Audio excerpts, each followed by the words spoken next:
Hello and welcome to another episode of Scroll Saw Corner. Today I'm going to take you through three main parts of building baby name round signs. We're going to talk about making and using a circle cutting jig for the bandsaw.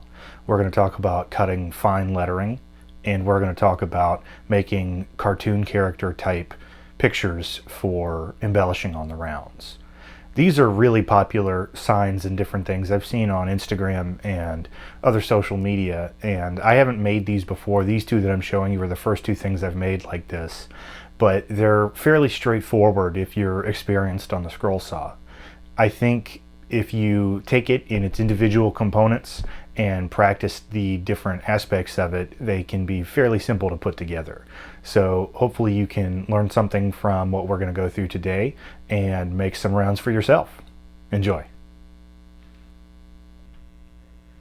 So now I'd like to talk to you guys a little bit about putting the jig together. I've got this piece of 3/4 inch plywood here that's about 32 inches by 11 inches. And you can use something that's around that size. It's not really super critical what size it is. On the back, I've got a piece of maple that I cut to fit the miter slot on my bandsaw. And I cut that piece to a little over 3/4 inches wide and a little less than a 1/2 inch deep or thick. And I like to go a little bit oversized so I can sand it down to fit, and then a little bit undersized on the thickness so that it doesn't get stuck or bind up on the bottom of the miter slot. Once you have the miter gauge or your miter bar square and installed onto the board, then you can install it into the bandsaw, slide it into place, and take this first cut here. And that once you have that first cut, that's going to be what we use to measure for all of our holes. And the holes are our locating holes to set up the diameter on the rounds that we want to cut. When I got done with this first cut, I just take your regular combination square or a framer's square or anything like that and marked a line down so that my holes were the same length from the edge all the way down. And then from there I took a ruler, or you could do a ruler, a tape measure, whatever you want, and make a mark every inch. And then I took a drill bit that's a little bit undersized from 1/4 inch, and I drilled each of my holes in series along this, just along that line that we marked earlier.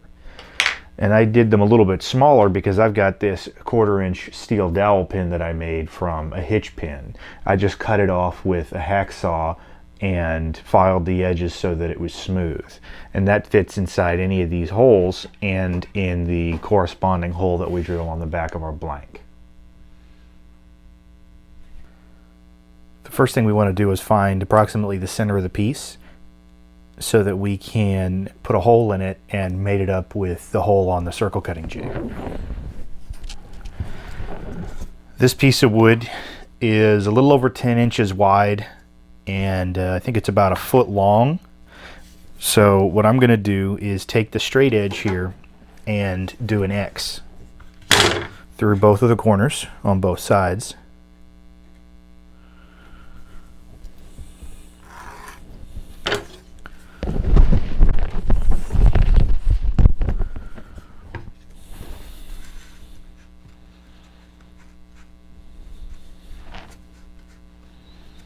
You can do this on a piece that's much larger than this. This is just what I happen to have handy.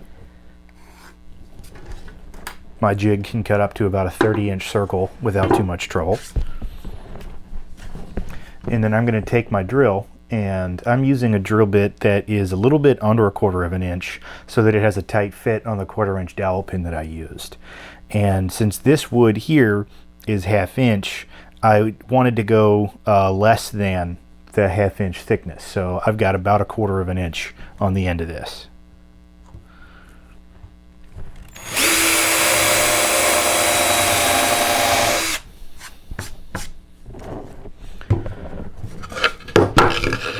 Now we've got a hole, and we're going to make that up with the jig and put it into the bandsaw. The holes in my jig each indicate an additional 1 inch in radius or 2 inches in diameter. If I were to place the pin here at the first hole, that'd be a 2-inch diameter circle, 4-inch, 6 inches, and so on. The piece that we're going to use to make the circle for this demonstration is a little over 10 inches wide. So we're going to do 1, 2, 3, 4, 5 inches in radius, 10 inches in diameter.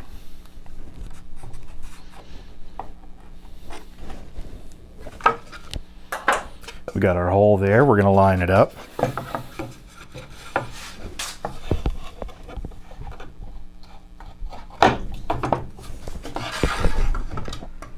All right, now we're going to head over to the bandsaw, put it in place, and start our cutting.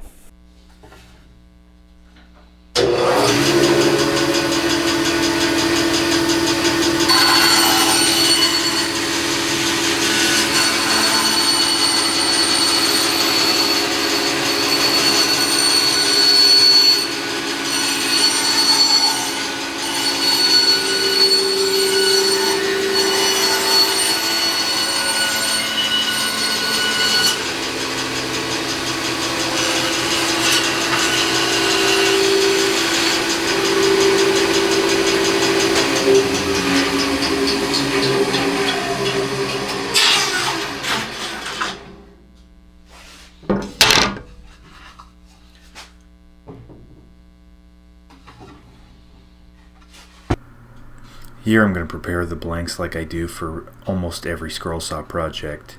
I put down blue painter's tape, and then I use a spray adhesive on the back of the pattern and apply the pattern to the blank. In this case I'm using 3/4 inch poplar for the letters, and I like poplar a lot. I recommend it frequently for beginners for scroll saw woods, but in this case I would probably recommend using a 1/2 inch or even 1/4 inch thick instead of the 3/4 inch, because it's much more difficult to cut than something thinner would be. When you're drilling your entry holes, it's important to put them close to the pieces you're actually cutting. I think it's important to do that whether you're stack cutting or not, but particularly when stack cutting, so you don't break the integrity of the stack.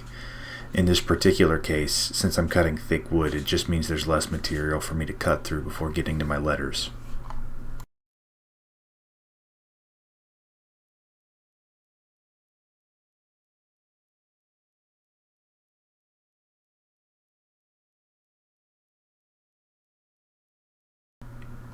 For this particular project I used 1/8 inch Baltic birch plywood, and I cut first the outline of this unicorn, and then I went back with another piece and I cut the intersections and assembled those with super glue after I painted them, which you'll see here in a little bit. The thing that I enjoy about doing on these types of projects is you can take just a few printouts of whatever cartoon character you want. In this case it was a unicorn for the sign, and then just make basically 2 sets of cuts. One is an outline for the backer of the piece, which I typically would paint black, and then the other cuts are the inner pieces and components of the cartoon, and when you paint those and then put them on the black backer with the correct spacing, you end up with what looks like a painted or hand-drawn cartoon character.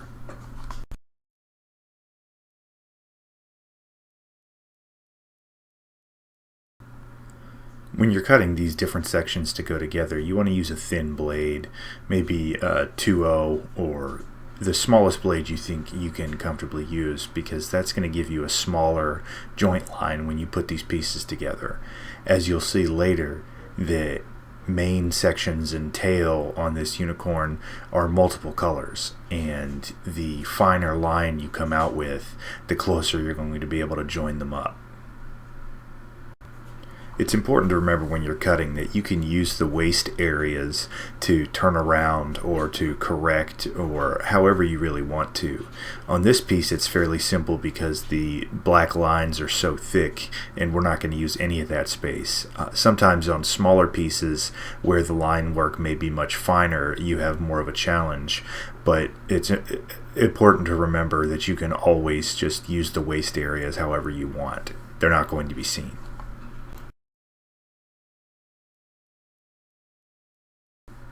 If you've seen some of my other videos or projects, you know that I'll frequently use hobby store acrylic craft paints. I like those in general because of the They're inexpensive, and there's a wide variety of colors that are available. Something else that's nice about them is they're almost universally non-toxic, but be sure to check the specific ones that you're buying. I like that they're non-toxic because sometimes I do make toys for kids, and I think it's important to make sure that we do everything we can to make sure that they're going to be safe to use. Something else worth mentioning is I've been using this Stick-Fast brand thick CA glue or thick super glue pretty frequently in my projects lately.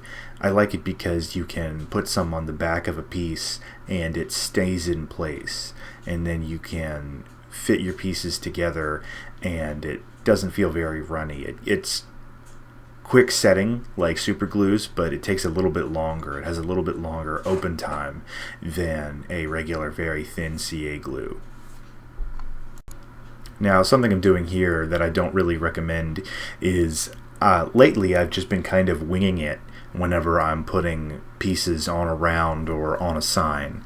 You can use rulers or the cutouts from the original piece that you cut the letters out. Like in this case, I cut these letters from some 1/4-inch red oak.